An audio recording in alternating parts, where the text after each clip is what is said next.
Chicos, soy la Miss Anaís Martínez Rodríguez y el día de hoy voy a abarcar lo que es literatura con el grado de quinto año de secundaria, ¿no? Vamos a abarcar lo que es la lectura nos hace crecer, que está en su libro, es el WIC número 2. Dice, la lectura es la base de la mayor parte de los aprendizajes escolares y el instrumento fundamental para escribir cultura, ¿no? Por eso se dice que la lectura nos hace crecer porque es un instrumento necesario pues a la hora de nosotros aprender. En nuestro aprendizaje constante nosotros tenemos que asimilar pues lo que es la lectura. Por eso vamos a aprender lo que es el enfoque lingüístico de la lectura.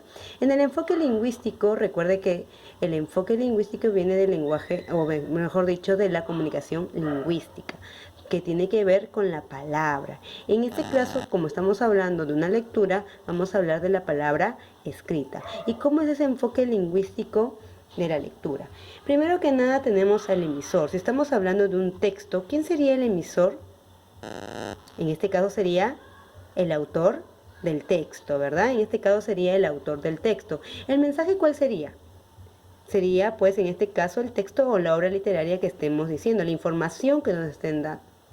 Y el receptor, obviamente, sería el lector, el que está decodificando la información que nos está elaborando, pues, el encodificador, que es el emisor. Ahora, en este caso, algunos dicen, bueno, emisor, mensaje, receptor, ya está la comunicación, ¿no? Ya está el enfoque lingüístico. Pero en realidad, acá participan otros elementos más. Recuerden que estos son los elementos de la comunicación. En este caso, ¿qué otro elemento faltaría aquí? Muy bien, el código, que es el conjunto de signos que maneja tanto el emisor como el receptor, ¿no? En este caso, el código, ¿cuál sería? El idioma, ¿verdad? Porque es el conjunto de signos que tanto domina el emisor como el receptor. Y en este caso sería, pues, el idioma español. ¿Qué otro elemento tú podrías colocar que falta, pues, para completar, pues, la comunicación en este caso?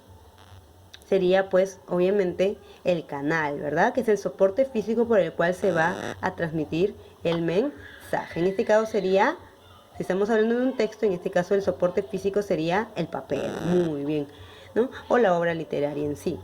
¿Y cuál sería otro elemento importante que faltaría acá?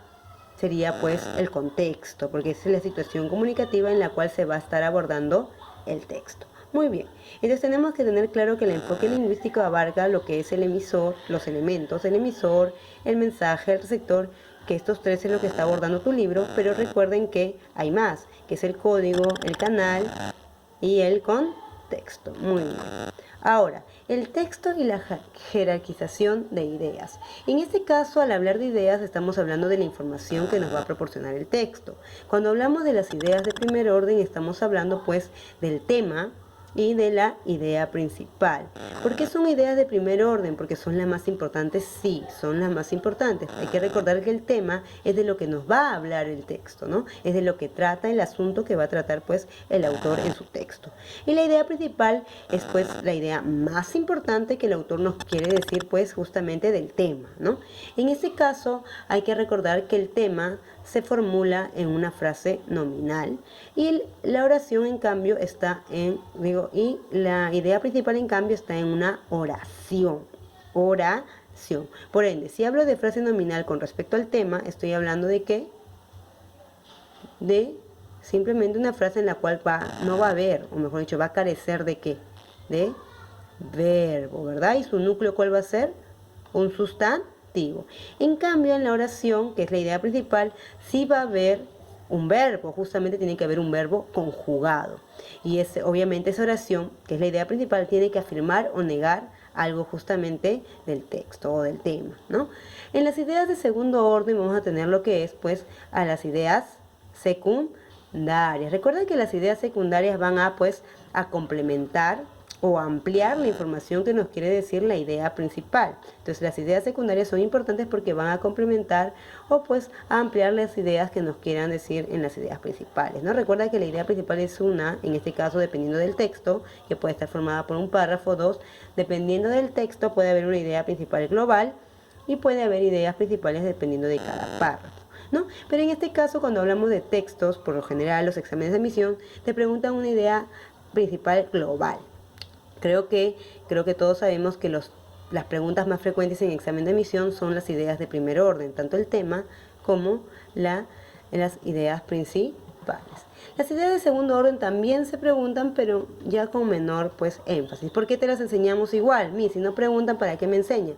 Porque hay que saber diferenciarlas. Si tú no puedes saber cuál es una idea secundaria, pues vas a decir que todas son ideas principales y no es así. Recuerda que la idea principal es la idea más importante y las ideas secundarias solamente la van a complementar o la van a emplear en información.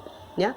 En el caso de las ideas de tercer orden o también llamadas ideas puntuales, esas ideas solamente te van a añadir pues datos puntuales justamente, por eso se llaman puntuales también, porque te van a añadir fechas, acontecimientos o cosas por el estilo, cosas de tercer orden que no tienen tanta relevancia en el texto, ¿no?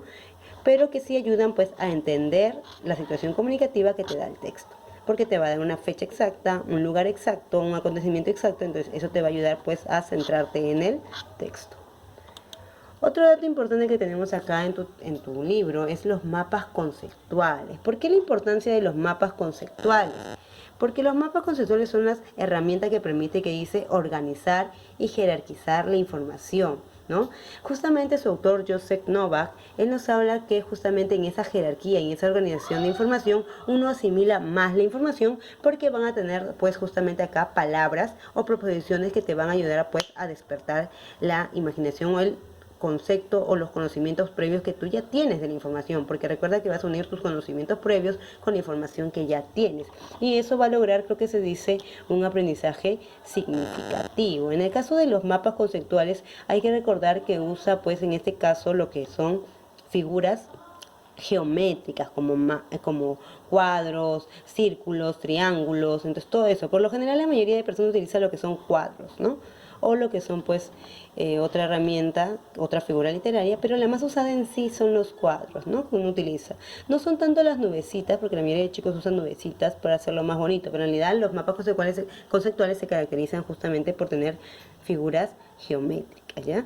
En este caso recuerda que las palabras que van a estar dentro de esos cuadros son palabras precisas, no es extenderte mucho, sino palabras que te van a ayudar pues a despertar el conocimiento